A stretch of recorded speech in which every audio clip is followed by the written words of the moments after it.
चलो ठीक है, तो हेडिंग थी to circles and number of common tangents. Perfect right.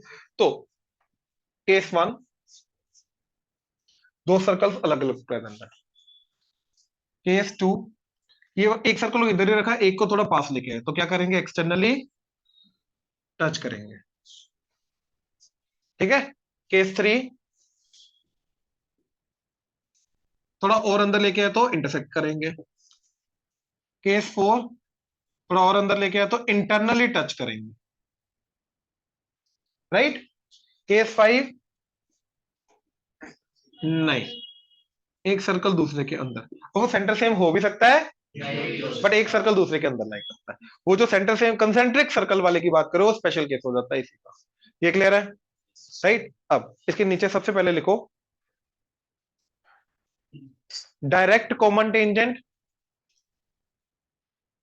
Direct common tangent and transverse common tangent.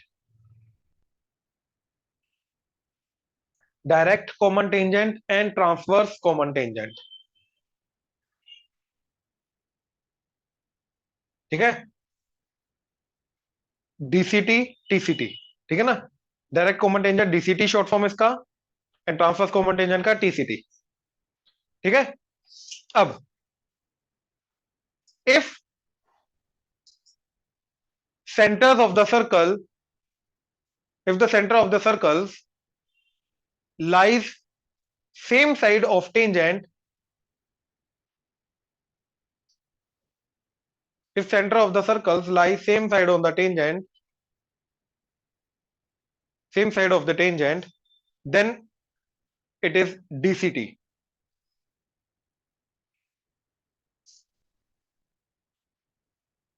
Then it is DCT. Else, if opposite side, else if opposite side, it is TCT. ठीक है। Example देखो जरा इधर, देखो जैसे ये वाला case है, पहले वाला। अब अगर मैंने ये टेंजेंट बनाई तो इस टेंजेंट के दोनों सेंटर क्या है, सेम साइड, तो क्या बनेगी, डीसीटी। लेकिन अगर मैंने ये वाली टेंजेंट बनाई तो अब इस टेंजेंट के एक सेंटर इस साइड है, एक सेंटर दूसरे, तो ऑपोजिट, तो टीसीटी। तो डिफरेंस क्लियर है, टीसीटी डीसीटी। राइट। नाम है लेकिन है दोनों की दोनों कॉमन टेंजेंट है, कंसीडर दोनों कॉमन टेंजेंट ही होंगी। अब इधर देखो, दो डीसीटी, दो टीसीटी, तो टोटल 4 डीसीटी 2 टीसीटी 2। ये पहला केस आ गया। Now second case, 1 2 3। ठीक है। तो दो डीसीटी, 1 टीसीटी एंड टोटल 3, अगर एक्सटर्नली टच कर रहा है। क्लियर है? श्योर? विजुलाइज कर पा रहे हो ना? ये इधर दो डीसीटी, टोटल भी दो ही हो। ठीक है। इधर डीसीटी है टीसीटी, दोनों सेंटर सेम साइड है, तो क्या आएगा, एक। ठीक है। एंड ये 0। यहां से जब हम यहां पे आए तो कंसीडर करो ऐसे, ये ऐसे थी। अब जैसे जैसे सर्कल पास आ रहा है तो ये मर्ज करके ये बन जाएगी। यहाँ पे दोनों टेंजेंट एक्चुअली में दोनों टीसीटी क्या हुई, मर्ज होके सिंगल बन गई। अब जैसे अब मैं यहां से यहां गया, अब यहां से यहां आ रहा हूं, तो ये जो दो डीसीटी हैं ये ऐसे करके मर्ज होके, तो यहाँ पे ये केस मर्ज हो रहा है। ये समझ में आ रहा है? श्योर? पक्का? Next, now we are given with the equation of two circles. तो सबसे पहले हमें रिकॉग्नाइज करना है कि दोनों सर्कल इन पांचों में से कौन सा केस बनाएंगे, एंड इन केसेस के through will recognise the number of tangents. तो अगर हमें इक्वेशन पता है दैट मींस हमें दोनों सर्कल का सेंटर पता है एंड दोनों का रेडियस पता है, रेडियस पता है, तो उससे हम रिकॉग्नाइज करेंगे। तो यानी कि हमें कंडीशन बनानी है सेंटर्स के बीच की, रेडियस की, जो रिकॉग्नाइज करेगा कि भैया इन सारे सर्कल्स में से कौन सा केस बन रहा है। ये समझ में आया? श्योर? नेक्स्ट, अब देखो ध्यान से,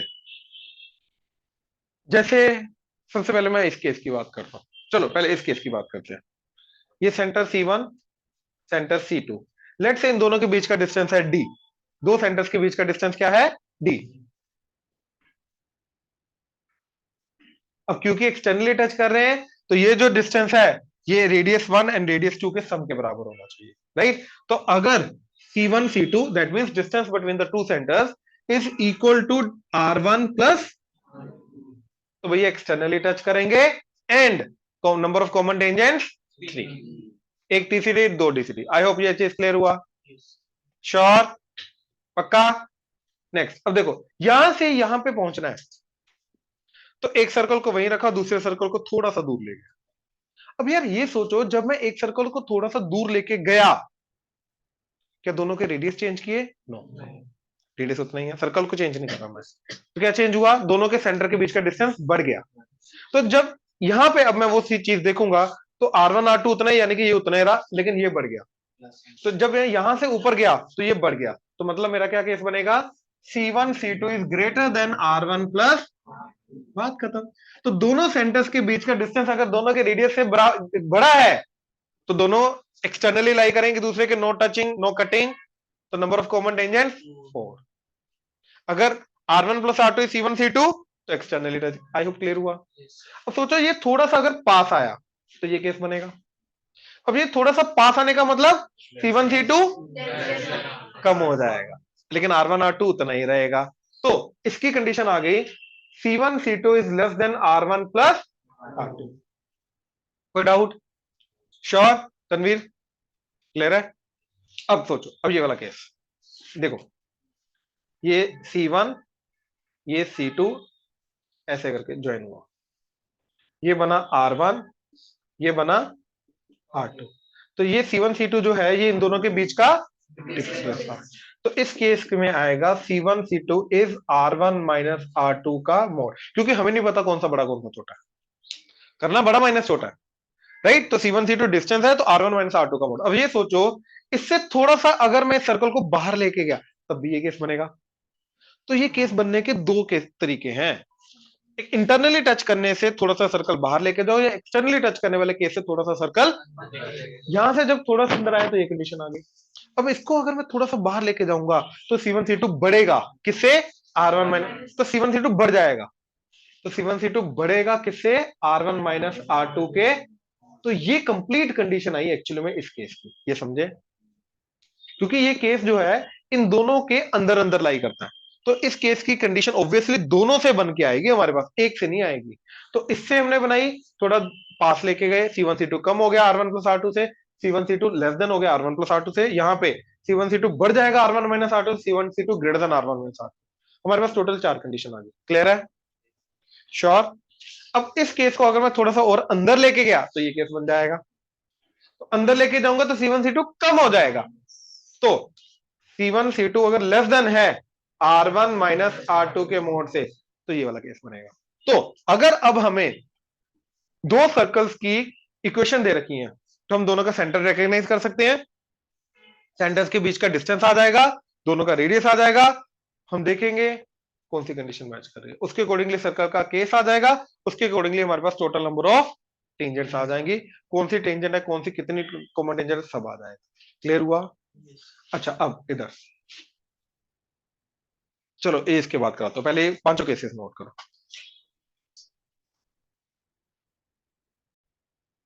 आगे लिखो, length of DCT and TCT, length of DCT and TCT.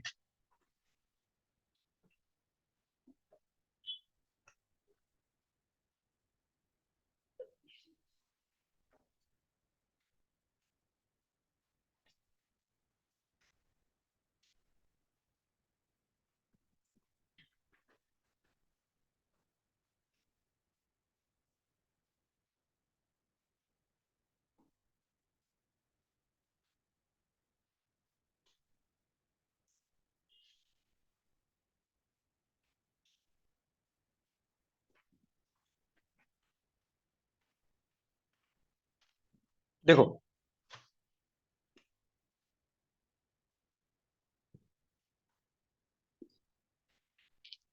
अच्छा, ये सिचुएशन रिकॉग्नाइज कर सकते हो कि दोनों जो दो डीसीटी बन रही है, एक ऊपर एक नीचे, दोनों की लेंथ सेम होगी due to symmetry, right. Basically अगर मैंने सेंटर्स को ज्वाइन किया, इसके बोट एक ऐसे बनेगी एक ऐसे बनेगी, और दोनों लेंथ सेम रहेंगी। लेंथ का मतलब पता क्या है, यहाँ पे लेंथ को कैसे डिपेंड कर रहा है कि जो डीसीटी बन रही है, जिस पॉइंट पे ये पहले सर्कल को टच करे दूसरे पे, इनके बीच की जो लेंथ होती है इसको बोलते हैं लेंथ ऑफ, ऐसे दूसरी लेंथ ऑफ डीसीटी। तो नीचे भी सेम बनेगा ना, सिमेट्रिक फिगर बनेगा, सेंटर की ओर सिमेट्रिक होता है, सो दैट इज वाई दोनों डीसीटी क्या बनेंगे, सेम है। तो मैं एक निकालूंगा। अब देखो, ये निकाल, what I am given with this equation of two circle, that mean मेरे को इनके सेंटर पता है, मेरे को इनके रेडियस पता है। परपेंडिकुलर ड्रॉ किया, यहां से परपेंडिकुलर ड्रॉ किया, ये बन गया। मेरे को ये पता है डी, सेंटर्स के बीच का डिस्टेंस ये R2 एंड ये R1। तो मीडियम है काइंड ऑफ, देख रहे हो 90 डिग्री 90 डिग्री, तीन साइड पता है, तो दो 90 डिग्री है ट्रेपेजियम के, ये निकालना है, ये समझे, राइट।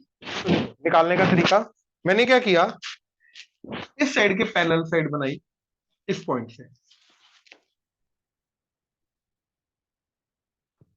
तो ये जो बनेगा क्या बनेगा, रेक्टेंगल, एंड ये बन जाएगा हमारा राइट एंगल ट्रायंगल।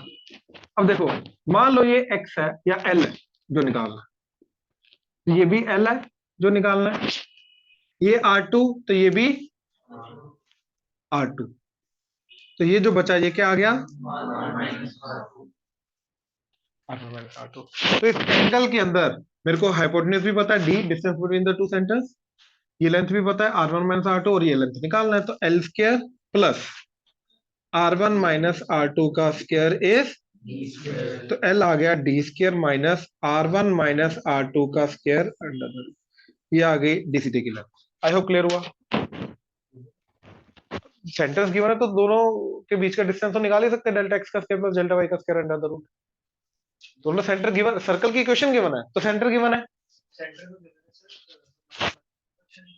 सेंटर अगर गिवन है तो x1 y1 x2 y2 given है ना, तो x2 माइनस x1 का square plus y2 minus y1 का स्क्वायर, डिस्टेंस फॉर्मूला से निकाल सकते हैं ना, तो वो गिवन है। ये क्लियर है, श्योर, फिगर समझ में आई।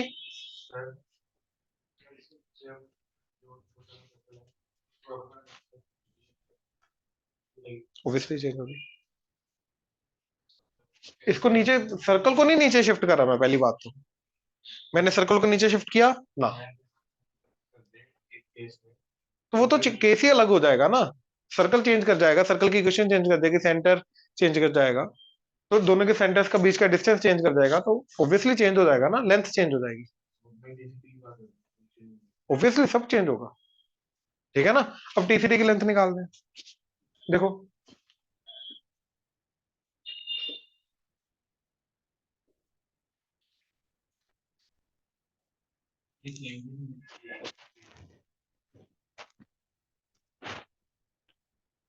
बीच में क्या क्या गिवन होता है, पैरेलल साइड का length and distance between them, ये पैरेलल साइड्स है पता है, लेकिन इनके बीच का डिस्टेंस हमें निकालना है, तो पता ही नहीं है, तो एरिया, और बाय द वे एरिया से करेंगे क्या, एरिया से ये एरिया निकलेगा, उससे ये लेंथ कैसे निकलेगी, ये लेंथ कैसे निकलेगी, वो तो निकल ही नहीं सकती।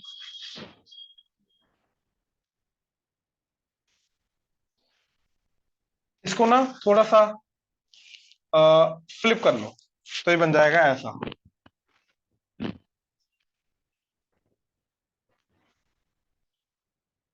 दो parallel sides, right, trapezium, quadrilateral with one pair parallel is a trapezium ना। अच्छा अब देखो, यहाँ पे ये लेंथ निकालनी है, ये समझे, राइट। अब मैंने इसको ज्वाइन किया,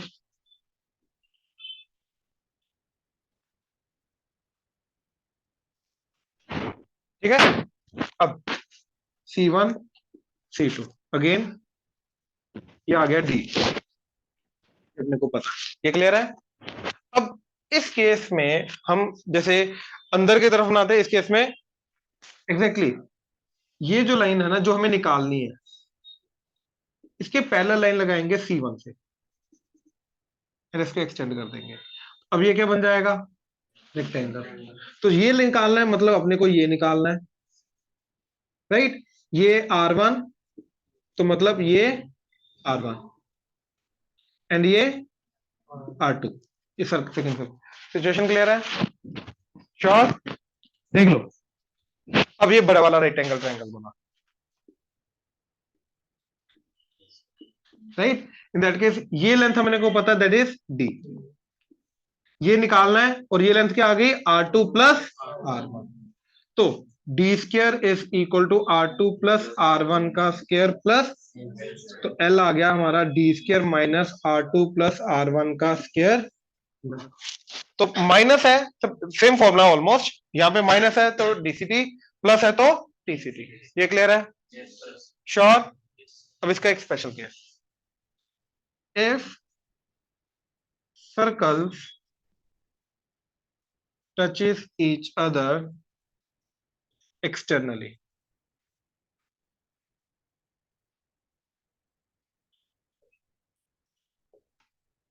तो इन दैट केस ये लेंथ क्या आएगी। तो इन दैट केस एक्चुअली में दोनों के सेंटर के बीच का जो डिस्टेंस होगा वो आ जाएगा R1 प्लस, यानी कि जो D होगा वो बन जाएगा R1 प्लस R2।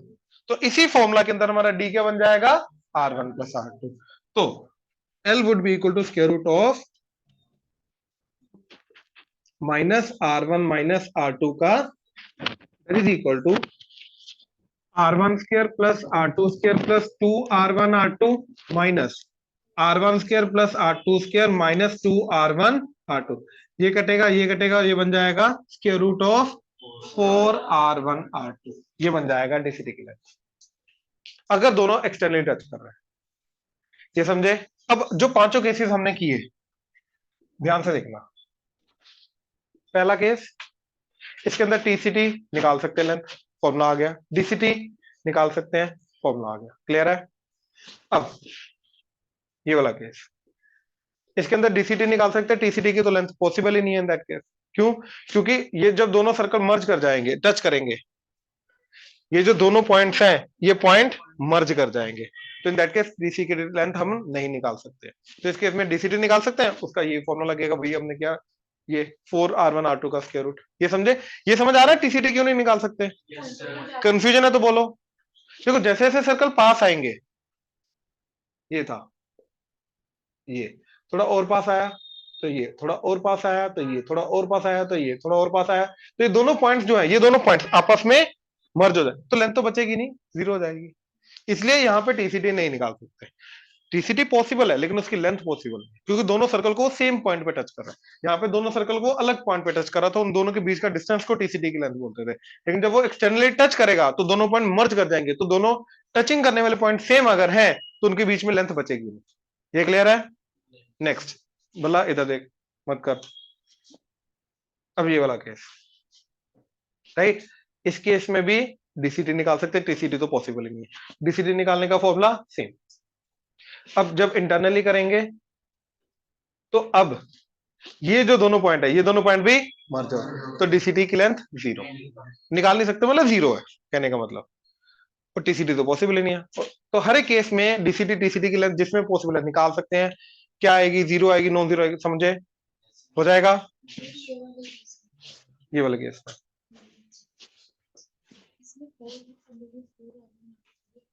क्या, इसमें इसमें नहीं आएगा, ये तो सिर्फ एक पर्टिकुलर केस है एक्सटर्नली टच करने वाला। ये सिर्फ एक्सटर्नली टच करने वाला केस है, इसके अलावा कभी भी नहीं। तभी तो आगे हम डी की value R1 plus R2 put कर रहे हैं, अदरवाइज कर ही नहीं सकते। अदरवाइज तो इनइक्वालिटी है, इक्वालिटी नहीं है हमारे पास। ये नोट करो,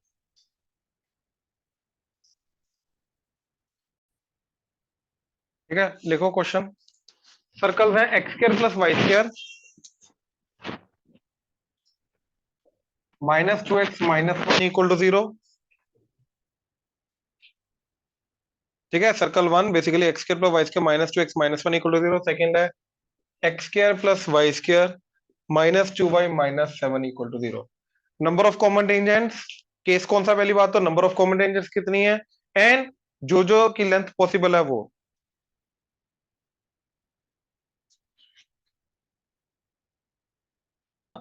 कभी भी कंफ्यूजन हो, एग्जैक्ट डायग्राम बनाओ जितना क्लोज टू जा सकते हो। तो इसका सेंटर क्या है 0,1, रेडियस क्या आ जाएगा इसका 2√2, 1,0 एंड रेडियस क्या आ जाएगा, तो 1,0 राइट, ये 1, ये 0,1, ये आएगा क्योंकि ये √2 था, राइट, तो रेडियस √2। अब इसका सेंटर ही 0,1 है, मतलब ये सेंटर है, और रेडियस क्या है इसका 2√2। अब देखो ये √2, ये √2, तो ये यहाँ पे ऐसे करके टच करके जाएगा, ये सर्कल बनेगा, ठीक है, ये समझे। तो दोनों के बीच का जो डिफरेंस है, सेंटर्स के बीच का डिस्टेंस है, वो दोनों के रेडियस के डिफरेंस के बराबर है, तो हेंस इंटरनली टच कर रहा है, राइट, इंटरनली टच कर रहा है, तो सिर्फ एक डीसीटी बनेगी, लेंथ पॉसिबल 0 है, क्लियर हुआ। सोचो, अभी भी सोचो क्या डिटेल में, और यही तुम करते हो हर क्वेश्चन के अंदर, जो इंपॉर्टेंट चीजें वो मिस कर जाते हो, डिटेल में ध्यान दो, ठीक है ना। और यही है हमारे, हमें नर्वस करने का मेन कारण, कि हम डिटेल पे ध्यान नहीं दे रहे हैं।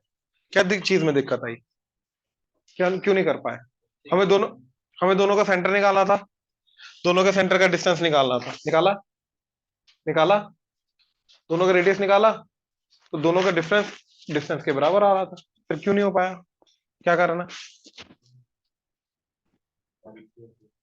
क्या चीज थोड़ी,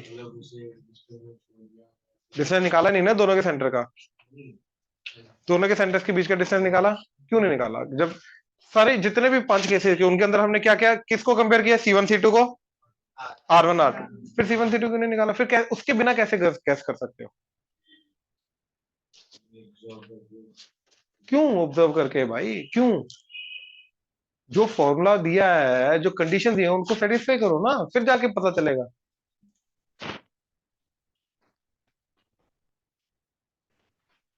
ठीक है, क्लियर है।